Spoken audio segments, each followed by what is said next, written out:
यह सरकार लगातार शिक्षा बजट जो कम कर रही है, तो मैं समझती हूँ इनकी नीयत कहीं साफ नहीं है, मंशा कहीं सही नहीं है हमारे देश के युवाओं के और स्टूडेंट्स के प्रति।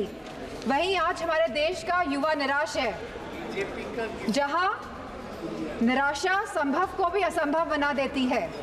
तो मैं समझती हूँ जो वादे किए गए थे, जो रोजगार को लेके, सरकार पूरी तरह इसमें विफल रही है और लगातार बेरोजगारी दर बढ़ रहा है। जहां आज ये बेरोजगारी दर 9.2% है और जहां महिलाओं का बेरोजगारी दर 18.5% है।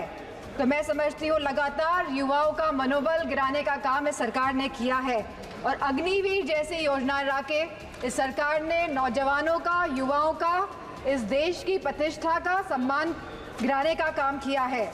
और जहां उत्तर प्रदेश में समाजवादी पार्टी की सरकार ने 1090 जैसी सेवाएं चलाकर हमने अपनी माताओं, बहनों, बेटियों को सम्मान दिलाने का, उनका हक दिलाने का काम किया था, तो इस बजट में क्या प्रावधान रखा गया है महिलाओं की सुरक्षा को लेकर?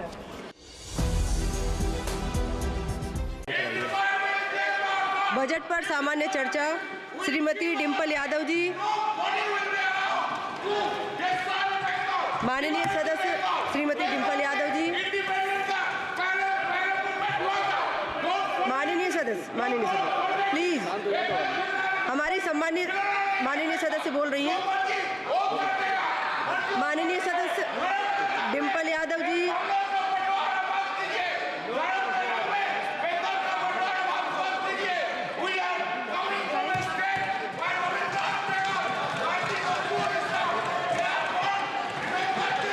माननीय सदस्य श्रीमती डिम्पल यादव जी।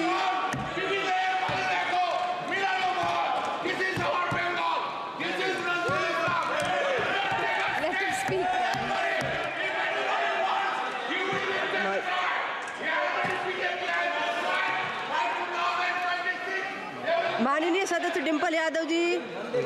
माननीय सदस्य एक मिनट माननीय सदस्य।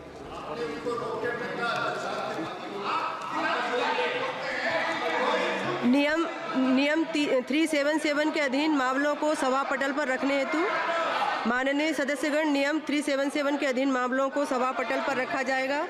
जिन सदस्यों को नियम 377 के अधीन मामलों को आज उठाने की अनुमति दी गई है और जो उन्हें सभा पटल पर रखने के इच्छुक हैं, वे 20 मिनट के भीतर मामले को व्यक्तिगत रूप से सभा पटल पर भेज दें। केवल उन्हीं मामलों को सभा पटल पर रखा माना जाएगा जिनके लिए मामले का पाठ निर्धारित समय के भीतर सभा पटल पर प्राप्त हो गया हो, शेष व्यक्तित्व माना जाएगा। माननीय डिम्पल यादव जी। सभापति महोदय, आपने मुझे बजट में बोलने का मौका दिया, मैं आपको धन्यवाद देना चाहती हूँ। हमारा देश किसान प्रधान और कृषि प्रधान देश है। अगर हमारे किसान और युवाओं का भविष्य सुनिश्चित नहीं कर पा रहे हैं हम, तो मैं समझती हूँ कहीं ना कहीं हम सब अपने फ़र्ज से डगमगा रहे हैं। जहाँ वित्त मंत्री ने 9 प्राथमिकताओं की बात करी और कृषि को जहाँ पहला स्थान दिया गया, वही मैं वित्त मंत्री से पूछना चाहती हूँ कि कृषि ग्रामीण अर्थव्यवस्था की वृद्धि दर क्या है। जहां यह कहा गया था कि 2024 तक आप किसान की आय दुगनी कर देंगे, 22 तक किसान की आय दुगनी कर देंगे, और जहां एमएसपी का वादा किया गया था, तो मैं पूछना चाहूँगी कृषि मंत्री से कि आज एग्रीकल्चरल इंफ्रास्ट्रक्चर में कितना बजट या सरकार द्वारा दिया जा रहा है। यूपी को इस बजट के तहत क्या मिला है? क्या एक भी मंडी पिछले 10 सालों में उत्तर प्रदेश में बनी है? और अगर किसान की ज़रूरतमंद जैसी चीज़ों पर क्या यह सरकार ने कोई भी जीएसटी माफ़ करी है या खाद में सब्सिडी देने में सरकार कायम रह पाई है? और जहां खुद प्रधानमंत्री आए थे उत्तर प्रदेश में विधानसभा चुनाव में और उन्होंने वादा किया था उत्तर प्रदेश की जनता को, उत्तर प्रदेश के लोगों को कि वो आवारा मवेशियों की समस्या से किसानों को हल दिलाएंगे, निजात दिलाएंगे। तो क्या इस आवारा पशुओं की जो समस्या है, जिसकी वजह से आज हमारा देश चौकीदार बन गया है, रात भर सो नहीं पा रहा है, तो क्या कोई प्रावधान बजट में रखा गया है इस समस्या को लेके? इसी के साथ जहाँ किसान आंदोलन में लगभग 700 किसानों ने अपनी जान गंवाई, जहाँ उत्तर प्रदेश में भी लखीमपुर खीरी में जहाँ किसानों को रौंदा गया मंत्री जी के बेटों द्वारा, हम पूछना चाहते हैं इस सरकार से कि जहाँ जो 2014 से 22 तक लगभग 1 लाख किसानों ने आत्महत्या की है, तो हम वित्त मंत्री से पूछना चाहते हैं कि प्रधानमंत्री फसल बीमा योजना के तहत कुल किसान लाभ कितना मिला है और कहीं इसमें गिरावट आई है तो कितनी गिरावट आई है। यह सरकार लगातार 1 दशक से किसानों की अवहेलना कर रही है। गांव की अर्थव्यवस्था पूरी तरह चरमरा गई है और इसकी एक बड़ी वजह महंगाई है। और जहां मनरेगा में इस सरकार ने 89,000 करोड़ का बजट दिया है, तो हमारी मांग है कि कम से कम 100 दिन की वेजेस मनरेगा के तहत लोगों को सुनिश्चित करी जाए और लगभग 20% मनरेगा का बजट बढ़ाया जाए। इसी के साथ शिक्षा बजट में भी लगातार हमारा घट रहा है, जहां यह केवल आज 2.5% है of the total budget spending allocation, और जहां यूनेस्को ने ये बेंचमार्क दिया है कि लगभग यह 4 से 6% तक होना चाहिए, वही यूजीसी के फंड्स लगातार घटाए जा रहे हैं और इसको लगभग इस बार 60 से 61% घटा दिया गया है। जहां हम बात करते हैं सस्ती और अच्छी शिक्षा की, वहीं यह सरकार लगातार शिक्षा बजट जो कम कर रही है, तो मैं समझती हूँ इनकी नीयत कहीं साफ नहीं है, मंशा कहीं सही नहीं है हमारे देश के युवाओं के और स्टूडेंट्स के प्रति। वहीं आज हमारे देश का युवा निराश है, जहां निराशा संभव को भी असंभव बना देती है।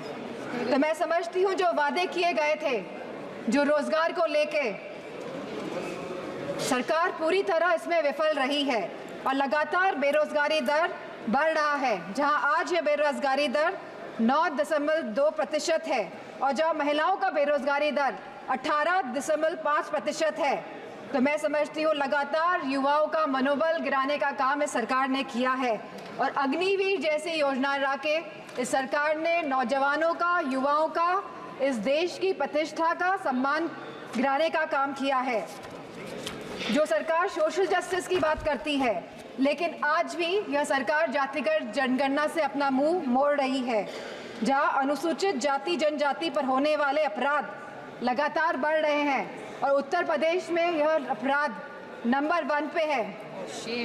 और साथ ही महिलाओं के साथ जघन्य अपराध लगातार बढ़ रहे हैं। उत्तर प्रदेश आज इसमें भी टॉप लिस्ट पर है। तो मैं पूछना चाहती हूँ कि महिलाओं को सुरक्षा को लेकर यह सरकार क्या कर रही है। और जहां उत्तर प्रदेश में समाजवादी पार्टी की सरकार ने 1090 जैसी सेवाएं चलाकर हमने अपनी माताओं, बहनों, बेटियों को सम्मान दिलाने का, उनका हक दिलाने का काम किया था, तो इस बजट में क्या प्रावधान रखा गया है महिलाओं की सुरक्षा को लेकर? वहीं आज अगर स्वास्थ्य की बात करें तो लगभग 1.9% ऑफ जीडीपी आज का खर्चा ये बजट दे रही है स्वास्थ्य के लिए। स्पीकर महोदय, there is no focus agenda for the healthcare of the country. Irrespective of the fact we are speaking about India being the 1st largest economy and moving towards the 3rd largest economy. And if we see the fast growing population of the country, so 1.9% of the budget is very less for the health services of the country. Sir, decision to exempt 3 cancer drugs is a welcome move by the finance minister, but it is a very small step in the right direction. Sir, ma'am, हमारे उत्तर प्रदेश में लखनऊ में एक cancer institute जिसमें लगभग 1000 करोड़ रुपए लगे हैं, वो तैयार है, लेकिन ना केंद्र की सरकार ना स्टेट की सरकार ये सुनिश्चित कर रही है कि सुचारू रूप से वो कैंसर इंस्टीट्यूट चल सके, क्योंकि कैंसर के केसेस लगातार देश में बढ़ रहे हैं। और मेरा मानना है कि अगर ये कैंसर इंस्टीट्यूट सही ढंग से सरकार चला लेती है तो सस्ता इलाज हम अपने देशवासियों को दे पाएंगे। Very good suggestion. Very good suggestion. Ma'am, there is a massive gap between the demand and supply in the healthcare center, in the healthcare infrastructure. The doctors, the nurses, the technicians, इन सब की बहुत भारी कमी है। और जो बड़े बड़े वादे कर रहे हैं और जो बड़ी बड़ी बातें कर रहे हैं कि हमने बहुत बड़े बड़े एम्स बना लिए हैं, मेडिकल कॉलेजेस बना लिए हैं, लेकिन 100% तरीके से कोई भी मेडिकल कॉलेज या एम्स सुचारू रूप से प्रदेश में नहीं चल पा रहे हैं, क्योंकि भारी डॉक्टर्स की कमी है, नर्सेस की कमी है, टेक्नीशियंस की कमी है। इसी के साथ जो टीचिंग फैकल्टी में भी भारी टीचर्स की कमी है। सर, जो सरकार कुपोषण के बारे में बात कर रही थी, जो भारत को अनीमिया मुक्त बनाने के बारे में बात कर रही थी, तो मैं उनसे कहना चाहूँगी कि आप सभी अपने वादों में विफल हुए हैं। आपने जो वादे करे थे लोगों को, आपने सारे वादे जनता के साथ वो वादों को तोड़ने का काम किया है। सर, जहां आप जीडीपी की बात करते हैं, जहां आप थर्ड इकोनॉमी की बात करते हैं कि हमारा देश तीसरी बड़ी इकोनॉमी बनने जा रहा है, लेकिन वही हमें बात करनी है पर कैपिटा इनकम की, स्टैंडर्ड ऑफ लिविंग की बात करनी है, हमको महंगाई बांधने की बात करनी है, हमको इलाज मुफ्त और सस्ता दिलाने की बात करनी है। और जो कैपिटल एक्सपेंडिचर की आप बात कर रहे हैं, तो मैं समझती हूँ इसमें भी समय सीमा तय होनी चाहिए कि इंफ्रास्ट्रक्चर के जो भी प्रोजेक्ट्स बन रहे हैं उनकी समय सीमा निर्धारित हो, क्योंकि यह टैक्स का मनी है, ये जनता का पैसा है। धन्यवाद माननीय सदस्य। Ma'am 2 minutes I will take ma'am. यह जनता का पैसा है और इसे सही ढंग से इस्तेमाल करने के लिए हम सब प्रतिबद्ध हैं। मैम, इसी के साथ मैं कहना चाहूँगी कि reformation and revolution, reformative and revolutionary changes can come in the country even after 11 years, but the dedication and concentration is required from the government. Nothing can alter the past but responsible behavior by the government, and I'm not playing a blame game here. I'm saying a responsible behavior is the behavior in which we are responding to the present situation, and if the government plays a responsible behavior, then formative changes can come in the country. Thank you, Speaker. Very Ma'am. good.